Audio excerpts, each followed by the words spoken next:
असा उपोषण स्थगित करतोय. त्यामुळं आपण इकडं आता नंतर येऊ नका. आज आता आलेले जे रस्त्यानं त्यांच्यासाठी आम्ही 4-5 वाजेपर्यंत थांबवत, तर उद्यापासून म्हणतो, उद्यापासून कोणी येऊ नका. आता खरं कोर्टाचे निर्देश आणि माता मावल्या काही केल्या नाही तर काल कोर्टात पडल्या होत्या आणि सलाईन घेऊन ऑपरेशन करण्यात काय मजा नाही. मी आहे, मी कसं मिळून देतो तुम्हाला.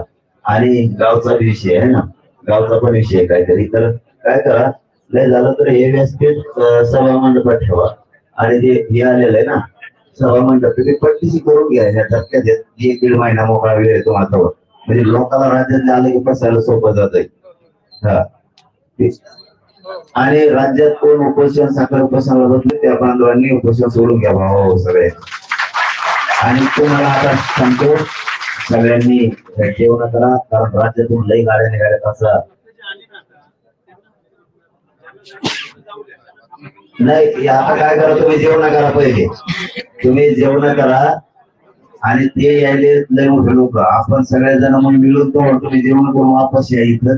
जो बाहेर तिथं वाडा झाडापाशी जेवायला सगळेजण वाढायला पूर्ण घेऊन टाकायचं आणि ते तुम्हाला पाणी माघारी येतो. आपण मग ते सगळे मिळून यायला मध्ये बसून आणि मध्ये बसून बसून सोडू.